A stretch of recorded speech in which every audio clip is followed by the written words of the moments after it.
ನಿಮ್ಮೆಲ್ಲರನ್ನ ವಂದಿಸ್ತೇನೆ. ಬನ್ನಿ ಗಲಾತಿಯ ಪತ್ರಿಕೆಯನ್ನ ಕಲಿಯೋಣ.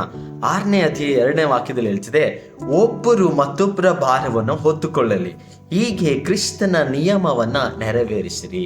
ಪ್ರೀತಿಯ ದೇವಜನರೇ, 6ನೇ ಅಧ್ಯಾಯದಲ್ಲಿ ಏನಿದೆ ಎನ್ನುವಂಥದ್ದನ್ನ ನಾವು ನೋಡುವಂಥದ್ದಾದ್ರೆ ಇದರಲ್ಲಿ 18 ವಾಕ್ಯಗಳು 18 ವಾಕ್ಯಗಳನ್ನ ನಾವು ನೋಡುತ್ತೀವಿ.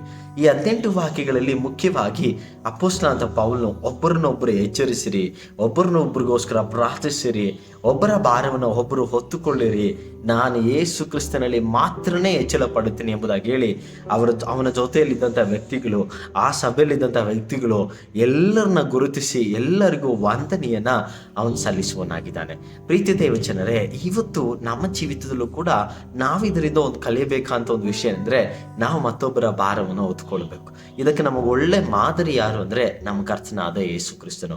ಆತನು ನಾವು ದೇವರ ಮಕ್ಕಳ ಸ್ಥಾನವನ್ನು ಹೊಂದಿಕೊಳ್ಬೇಕಂತ ಹೇಳಿ, ಪಾಪದ ಬಿಡುಗಡೆಯನ್ನು ಹೊಂದಬೇಕಂತ ಹೇಳಿ, ಪರಿಶುದ್ಧಾತ್ಮವನ್ನು ನಮ್ಮೊಳಗಡೆ ವಾಸ ಮಾಡಬೇಕಂತ ಹೇಳಿ ಆ ಕಲ್ವಾರಿ ಶಿಲುಬೆಯಲ್ಲಿ ನಮಗೋಸ್ಕರ ಉಗ್ಗಿಸಿಕೊಂಡನು, ಒಡೆಸಿಕೊಂಡನು, ಆತನ ಎಲ್ಲಾ ಬಾಧೆಯನ್ನು ಅನುಭವಿಸಿದನು. ಯಾಕೆ? ಇವತ್ತು ನಾವು ಈ ಸ್ಥಾನದಲ್ಲಿ ಕಾಣಿಸಿಕೊಳ್ಳೋದಕ್ಕೋಸ್ಕರ.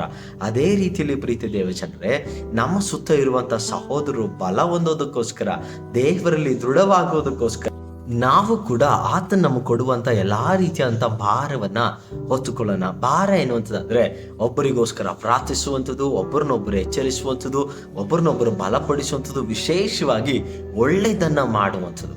ಅಪೊಸ್ತಲನಾದ ಪೌಲನು ಅದನ್ನ ನಮಗೆ 10ನೇ ವಾಕ್ಯದಲ್ಲಿ ಆತನ ಕಲಿಸುವನಾಗಿದ್ದಾನೆ. ದೇವರ ಜನರೇ, ನಾವೆಲ್ಲರೂ ದೇವರ ವಾಕ್ಯ ಹೇಳುವುದಕ್ಕಾಗಿ ಒಬ್ಬರ ಭಾರವನ್ನು ಹೊತ್ತುಕೊಂಡು ಒಬ್ಬರಿಗೊಬ್ಬರು ಒಳ್ಳೆಯದನ್ನ ಮಾಡೋಣ. ದೇವರ ವಾಕ್ಯದಿಂದ ನಿಮ್ಮನ್ನು ಆಶೀರ್ವದಿಸಲಿ.